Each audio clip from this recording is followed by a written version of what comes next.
On this episode, we're going to be talking about judging meat pens.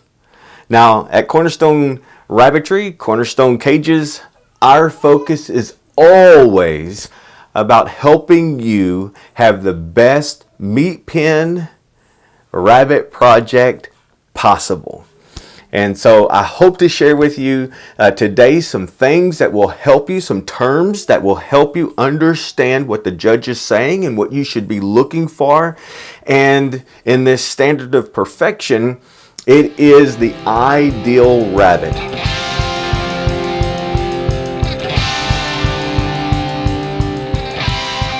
We're going to be looking at this particular book and just going through the specifics in regard to the meat pens and what judges are looking for.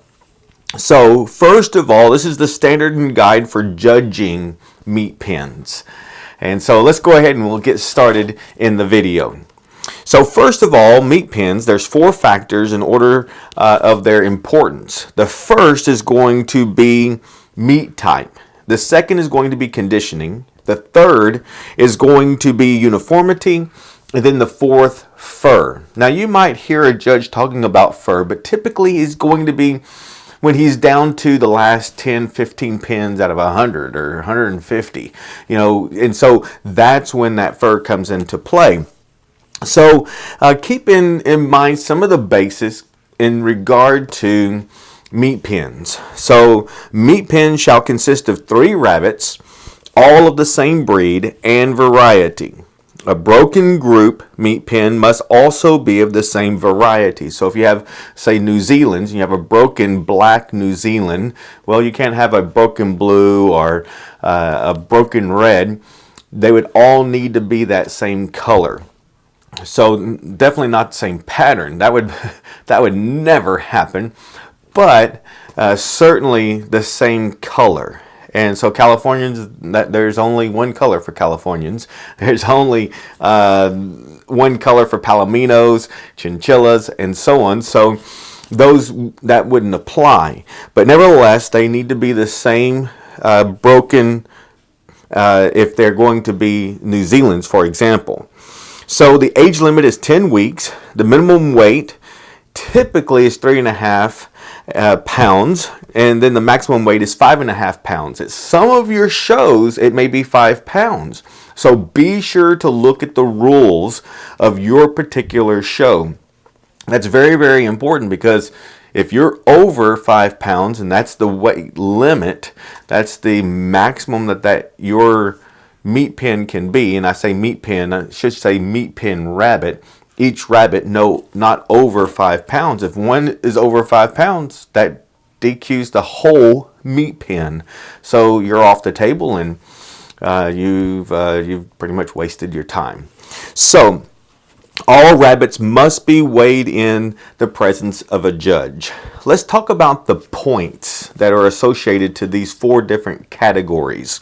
So the first, the meat type, is going to get 40 points. The condition of flesh is going to be 30 points. The uniformity of body and weight is going to be 20 points. And it's going to be more of the uniformity of the body than the weight. They kind of go hand in hand, but one of the things you want to think about is that I'm a 200-pound individual. I'm 5'9". I am just average. But there could be a 200-pound, 6'2" gentleman that is all muscle and not this belly that I got hanging around me. So the point is that certainly there are differences in weight, or excuse me, body, but maybe the same weight. So keep in mind the judge is not really concerned about weight. If they're within the weight, of course, to be shown, but the idea is that it's going to be that type, conditioning, uniformity, and so on. Fur is only 10 points. So 40, 30, 20, and 10. Pretty easy to keep in mind. And so that progression goes down based upon the importance. So meat type is the most important. The meat type is 40 points again. The most desirable animals are those with commercial type. Obviously, you can't put a Netherland dwarf on the show table and expect to get anything out of it, because the whole point is that these rabbits are going to slaughter. They're going to market and therefore be meat on someone's literal dinner plate. That is the point. So the body should be heavily muscled and well-rounded. The back legs should be thickly muscled and extend far down the leg toward the hock point. And so keep in mind that the back foot of the rabbit is called a hock. And so if someone's talking about sore hocks, which is oftentimes the result of not having good genetics and a good pad on that foot. So we might think of someone being flat-footed or someone who has a good arch in their feet. And so it is with rabbits, that there's some genetics that go into play. But nevertheless, that's what they're talking about when they mention a hock. The loin, that's the back of the rabbit. And so if you'll look at some of the other videos, you'll see how I identify those different parts. So the shoulders, loins, and hindquarters. The back legs, hip. So the loin should be wide and thick, starting from the rib cage and continuing to the hip joint juncture. The rib cage should be deep, well sprung, and have a wide chest floor to properly house the heart and lungs, all of which are vital in the animal's growth. So they're talking about the difference between the rib cage, at the top of the rib cage, and the very arch of the back of the rabbit is that going to be that loin, and you want a nice thick loin. That's a big piece of meat right there. And so actually in how you would process a rabbit and cut it up, then that loin would be a separate piece of meat that would typically be served to a customer. The front, the shoulders and the chest and so on, the rib cage, is going to go into a soup. Then you have the loin, and then you'll have one leg that's given to one customer, you might say, and then the other leg, the hindquarter, would be given to another customer. And so those are the four pieces of meat and how that they're distributed. And so we're making a distinction then between that back and the shoulders and the hindquarters. So that back is called a loin. That is the choice of meat. So the faults in regard to the meat type, this 40 points that can be attributed to that rabbit. The fault for large frame, heavy bone. Obviously heavy bone in the sense that if it's a really big boned rabbit, well, you don't have as much meat there. But then again, you don't want real tiny bones, and then you have injuries and those types of things. So there's that average there. So fault for large frame, heavy bone, large head, thick ears, heavy hide. Again, if this rabbit is going to market, it's being weighed live weight. Of course, you have to take into consideration the lawful, but at the same time, if it's really thick hide, you're not eating the hide, although that can be used for tanning and so on. Not as much today as it used to be, but the point is that it would have some weight attributed to it, and that can diminish what you're actually consuming from that rabbit. So fault animals that are thinly muscled, tapered in the loin, narrow chested, and exhibit protruding hips. So let's talk about this tapered in the loin.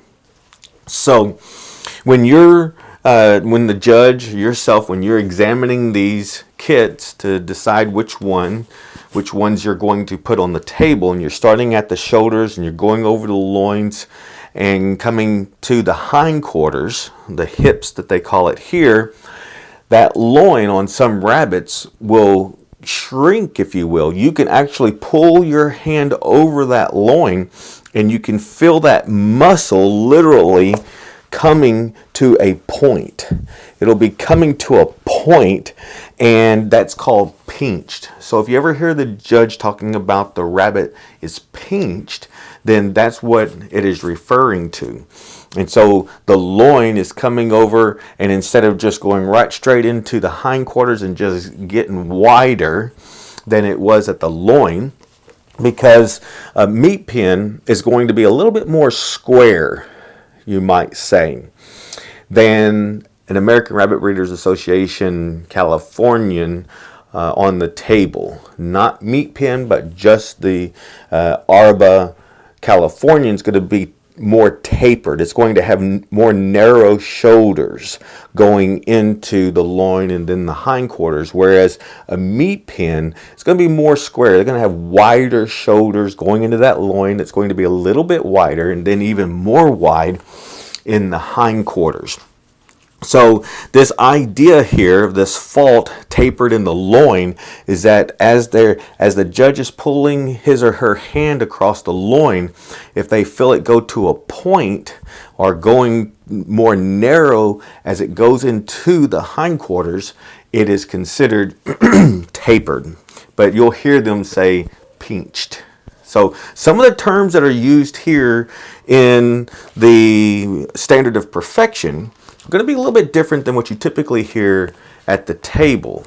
Saying the same thing, just using different words, or talking about the same thing using different words, different words to describe what they're referring to. So again, that's a taper in the loin. That's a fault. It's not a DQ. It's just, it's not what it should be, so it takes points off. Instead of getting 40 points, maybe it gets 35 because it's a little pinched. Okay, so it also talks about narrow-chested and exhibit protruding hips. So the protruding hips is kind of where what would be considered their knees are sticking out. And so as that judge is going across the shoulders, the loin, and into the hindquarters, their fingers will literally catch. They'll hit on the hips. And that's called, what they're calling here, protruding hips. But what term you'll hear from the judge is the judge will say, I'm catching on the hips, I'm catching. So as they're going across the shoulders, should be nice and wide, but even wider in the loin and even wider in the hindquarters, which may be true, but it should be smooth, just like you're going to run over your hand. And so you're running over your hand and it should be smooth, but if you kicked out your knuckles, I don't know if it's really showing very well on the screen, but if your knuckles are kicked out and you're kind of hitting on your knuckle there, that's what they're referring to as protruding hips. And you'll hear the term, as most judges will say, I'm catching on the hips. So that's what they're talking about, this protruding hip. So the condition, we've talked about meat type. Now let's talk about the next important aspect of this meat pen. It's all three rabbits they're having to take into consideration now, is the condition. So this is 30 points. All fryers in a pen must be in prime condition. This reflects the care and the management practices of the breeder. So you have a responsibility in the second half of this rabbit's life, and that is to finish it out. If you get your rabbits at 5 weeks and then they're 5 weeks old, and when you validate them and then you raise them for another 5 weeks, they're 10 weeks old, they're going to the table, they're being evaluated, and then they're going to go to slaughter. So it's important that you do your part, but also it's important that the breeder have good stock. And so matching this buck with this doe, the genetics that are incorporated in combining these two rabbits obviously is going to end up there in front of you as a rabbit. So all fryers in the pen must be of prime condition. This reflects the care and management practices of the breeder. The fryers must be firm and solid. Now, let me give you a little description of what they're talking about here. Firm and solid. So you've seen those bodybuilders, right? and it looks like their muscles are just going to rip their skin right open, because their skin is so tight to their muscles, because their muscles are protruding. And so that's exactly what they're talking about here. Now obviously you don't see it quite like that because the rabbits have fur, but it's that idea that that skin is tight to the muscles. And so here they're calling this firm and solid. What you'll hear at the table by the judge is that this rabbit has good flesh. As they're running their hands over the rabbit, you might hear the term, this rabbit has good flesh, or this rabbit doesn't have good flesh. And so what they're saying is that they might be flabby, they might be fat, and they don't feel the firmness, the hardness, if you will, of the muscles, and that's the meat, right? So here they explain it this way: they must not show any signs of flabbiness, softness, looseness, or pottiness.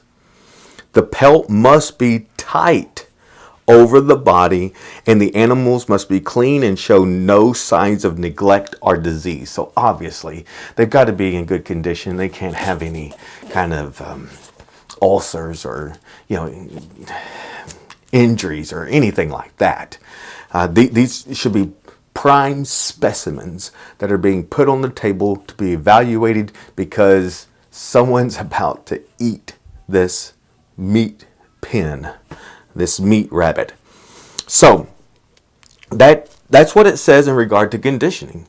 In fact, it doesn't even have any faults here, except that it just as being listed separately, it just says what it shouldn't be.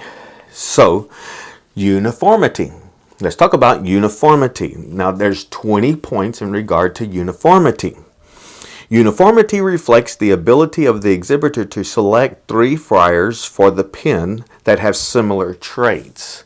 Now, what we say in the industry, the terms that you'll hear me saying, is 3 peas in a pod. Most will say that. In other words, we want these rabbits so much alike that you couldn't tell the difference between the 3.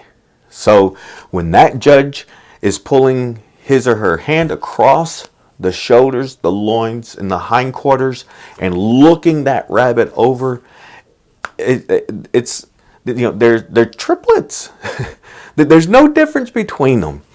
And so that's what we're talking about in regard to uniformity.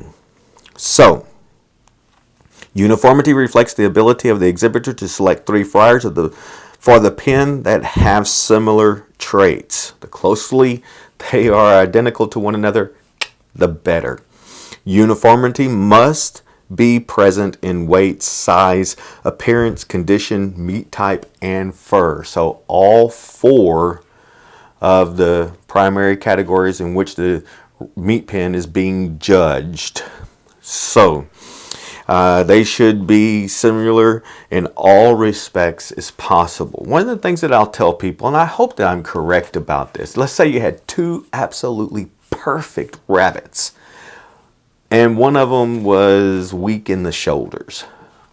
Well, you'd probably be better off, and it may be debatable, but you might be better off, depending on how weak they are in the shoulders in this example, you might be better off in having 3 that are identical. All 3 are weak in the shoulders. Takes a few points off, but their uniformity is identical. They're just the same. That would probably be better than having 2 perfect rabbits. And since this one's weak in the shoulders, it's the oddball. You see what I'm saying? So try, when you're sifting through your rabbits, if you have 4, you don't have much to choose from. 5, that's a little bit better to get those 3 peas in the pod. But you want to choose those 3 rabbits that are very closely identical to one another.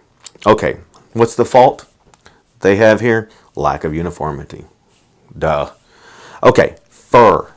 Fur is only 10 points, but it still is important. Even though it should be so far down on the list, and it is only 10 points, 10%, right? But when you have good fur on your rabbits, and that judge comes along and puts his or her hands on those rabbits, and when he pulls across and he feels the silkiness, which you can get in your rabbits, if he doesn't actually think about it, it gives him subliminally a message of, this is a nice rabbit. Now, obviously, 40 points, meat type. 30 points, the conditioning. 20 points is the uniformity. So fur is way down there, only 10 points. But get the best fur out of your rabbits possible. What I tell my kids to do, and I say, if you're getting your kits at 5 weeks, you start that day. Start that day.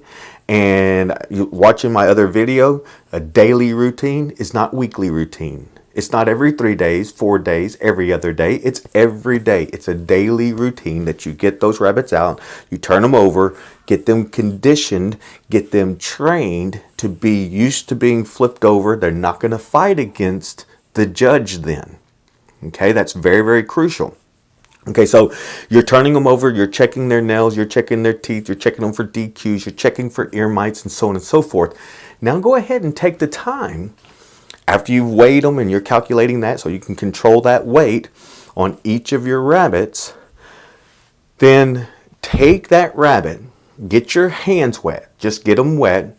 You don't have to spray the rabbit necessarily, you could, but you don't want the rabbit wet. So that's why it's good just to get your hands wet. Start at their tail and come back to their head and just do this motion and do it 50 times. 50 times. Do it every day. You can do it 50 to 100 times a day. What you're trying to do is gently pull out the baby fur. Now, because of the wetness of your hand, it will naturally do that. That baby fur will stick to your hand, but it's not going to pull it out, like you're pulling out globs of hair. So what you see in your hands when it's done may not be very much, but over those weeks, those 5 weeks of doing that, you will have a much, much better conditioned rabbit. Number one. Number two, that fur will stand out against the competition of those who did not do that. And so, as far as the rabbits are concerned, Californians, when you run your hand from the tail to the head, that hair should flop back. As soon as it leaves your hand, as your hand is going across, it should just flap back down and lay smooth. It shouldn't just, when you're rubbing across the hand or the fur, it shouldn't just stay sticking up. Oftentimes that's due to baby fur still in their coat. That's what you're trying to get out by doing the 50 to 100 strokes every day with each rabbit. But it's called flyback. So when that judge takes his hand, he's gone this way a few times, he's filling those shoulders, the loins, and the hindquarters, then he or she's going to take his or her hand and go from tail to head, and he's going to be checking that fur. Part of that checking the fur is to see if there's any scaling or anything like that, the condition of the skin, the hide itself, but also to see if it's going to have that flyback condition. So doing the 50 to 100 strokes every day with every rabbit will naturally slowly pull that fur out. You're not going to see anything to begin with. Nothing. No evidence. But then as you keep on doing it, as time goes by, that baby fur will start coming out, and it'll encourage that adult fur to come in, and you will see a difference. Okay, so fur should conform to the breed description in the standard and be uniform on all three animals in the pen. So disqualifications from competition. All ARBA disqualifications from competition and breed disqualifications from competition apply to each meat pen, with the following exceptions: body smut on pointed white marked animals. That is, there's dark hairs where they're not supposed to be. There's dark hairs where there is white fur. And so, of course, with Californians, you have black ears, black nose, black tail, black feet. And if there's black anywhere else on that rabbit, it's considered smut. It is a disqualification, a DQ. So, bucks must show both or neither testicles, not just one. If one's dropped, two have to drop, or none at all, but not just one. Those showing only one at a time of judging are to be disqualified from competition. So, in other words, if you have one rabbit that's got a DQ, it DQs the whole meat pen. So, take this very serious. Faults are stained or dirty animals. Note, on California meat pens, the single fryers, the frosting due to genetic characteristics or nest box chilling shall not be a disqualification. The chilling is that, let's say that the mama didn't pull quite enough fur, and the rabbits got cold. They'll actually kind of turn purple. Well, when their fur comes out, because that's one of the distinguishing characteristics of a rabbit against a hare, that is H-A-R-E. A hare is born with hair, H-A-I-R, but a rabbit is born hairless. So they don't have any fur whatsoever. It doesn't take too much for them to get cold. If it is very cold and mama didn't pull very much hair, it doesn't happen a whole lot, but every now and then it might, especially if she were to have them on the wire. But nevertheless, that's what they're referring to, what we call in the industry frosting. It's not smut. It goes away with their baby fur. But anyways, it's a good thing that that's not a disqualification, because sometimes, especially y'all up north, would have to deal with that. So such animals are to compete as if their pelts were white if they have this frosting. Let's see. As called for in the standard, if any one rabbit in the pen is overweight or underweight, the entire pen is disqualified from competition. If any one rabbit in the pen is disqualified from competition, the entire pen becomes disqualified. All ARBA general faults apply to each meat pen.